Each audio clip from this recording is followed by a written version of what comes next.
Pay 1,000. Boom. Anything? No? Good. Bam, bam, boom.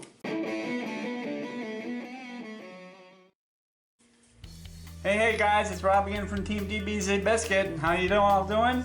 Today I'm coming at you with my Lightsworn Profile, and of course we start off with every Lightsworn Profile with the superstar of the deck, Judgment Dragon. Judgment Dragon is just too broken because it doesn't matter how many times during your phase that you activate this effect, you can just keep nuking until nothing happens.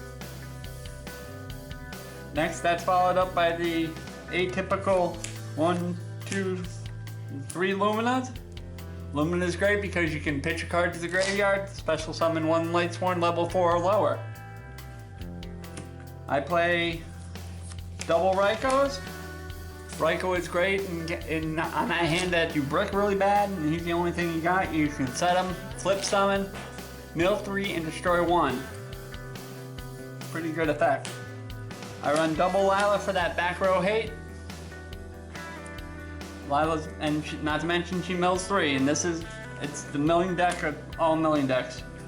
Now my 1/4s, I run Graganeth. Graganeth the Lightsworn Dragon, awesome ability. He has piercing damage and he gains 300 for every Lightsworn of a different name in your graveyard. I've had him up to like 4,800 to possibly 48 to 5,000, something like that. Incredible card. 1 Raiden. Raiden's effect, I mean, he's a mill 4. And then this deck, all that matters is what's getting in the grave. 1 Garroth, because every time a Lightsworn mills, he mills and then you draw for every Lightsworn. Arcus. Arcus is great because Arcus doesn't allow them to target any Lightsworn monster. It's great in a mirror match because then your opponent can monster reincarnate a Lightsworn out of the graveyard. I run 1 Minerva. Minerva's great because A, she's a tuner, but B, she mills if she's sent from hand or the deck. Wolf. Wolf is a staple to the deck because, you know, you mill him, he comes out. He special summons. Just like Felice. Felice is Wolf with an actual kicker though, because say Felice comes out and there's a monster on your side of the field face up, I can get rid of Felice, mill 3 more, and then destroy your monster. I run 1 Jane, who's a mill 2, but has a nice effect of in battle phase, he gains 300 attack. Aaron, because Aaron can take those defense position monsters and just send them back to the deck and extra deck. I run 1 Celestia because she pops and mills 4. She can pop up to 2 and mill 4, which is really good because if they only have 1 card on the field, you can still activate the effect to pop. I run 1 Honest. Honest is great in the aspect that A, you can attack with it and then bounce it back to your hand, or you can use it to defend all your Lightsworn monsters. In this deck I run a BLS because I run basically a Twilight version. And speaking of the Twilight, here we go into the darks. I run 1 Plague Spreader Zombie. Makes it very handy when you're able to summon this guy. When you drop a Chaos Sorcerer, you use the effect Banish, bring back Plague Spreader, go into your Beals, drop your JDs, nuke the field all you want. Beals doesn't go anywhere. I run 3 Necro Gardeners because in case your opponent decides to hit you really hard, you can just negate the attack. I run 1 Gores. Gores is great if I don't have anything on the field and my opponent tells me to go first. I draw into Gores. I don't want to do anything. I don't know what he's playing. You know, I tell him to go ahead. And Gores, you know, he'll swing at me and I'll just drop a Gores for fun. In the end of the Twilight and the dark end of this deck is 3 Curry Bandit, 2 Curry Bandits actually. 3 I found to be too much and I would deck out really easy.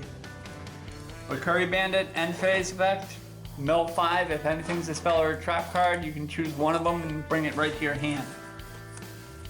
Alright, the spell lineup is as follows. I run triple Solar Recharge because I can. And it's just a good card when you get that dead draw of Felice or Wolf in your hand. I run 1 charge of the Light Brigade. I know it's a 2, I thought about 2, but it like Curry Bandit, it helps empty out my deck too much. And then of course I run 3 monster incarnations so I can get those JDs that I mill back into my hand. My trap lineup is simple as anything. 2 words, Royal Decree. Just set it and stop all back row from occurring. And that's pretty much the deck right there. Working on an extra deck, I know I'm looking for another Trishula so I can put it in. I'm also looking for the Beals, but you know, it just spawns 7s, 8s, 5s, and it's a really good extra deck. I run 2 rank 4s. I run Ragnar Zeros and Starliege Paladynamo. Paladynamo is just really good because its effect, once activated, even if they play like a, I don't know, say they have a Stardust Dragon on the field and you Paladynamo, you make Stardust 0. Say they play Wabaku and you can't do the damage, or say they play Threatening Roar and you don't, better yet, yeah, Threatening Roar. You go to attack, you can't go to battle, but activate the effect, Stardust is at 0, next turn Stardust is going to stay at 0. It's a continuous effect, it doesn't go away. Level 5s, I run a Magical Android, and there we go. Armades. Armades is good because it doesn't allow effects in the damage phase, in the damage step.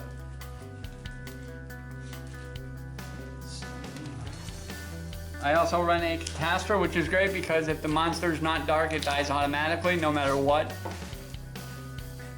My rank 6s, I like them both very much, are Goyo Guardian and Orient Dragon. Goyo Guardian, as we all know, you attack a monster. If you destroy it, it comes to your side of the field. And Orient Dragon is great against those synchro decks. You know, because Orient Dragon, when synchro summoned, will banish anything as long as it's not Quasar to say negate. I run 4 level 7s. I run Black Rose Dragon in case I'm at a serious field disadvantage. I will nuke the field. I run 2 Michael the Lightsworn Arcs because paying 1,000 to banish stuff on the field, not a bad thing.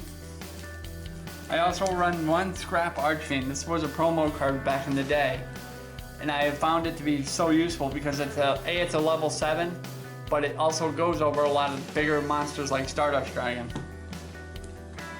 And my last card that I side is Crimson Blader, which is also great for against Necros, because as long as Crimson Blader destroys a monster, they can't bring out anything that's level 5 or higher. You know, so Crimson Blader is still a thing today, and it's a really good card. Like I said, the side deck is a work in progress, but it'll probably be things like Shadow Imprisoning Mirrors and maybe some back row destruction like MSTs. But thanks again for listening. This is Rob for Team DBS Biscuit. Hit that like button, hit that subscribe button, and I'll talk to you later.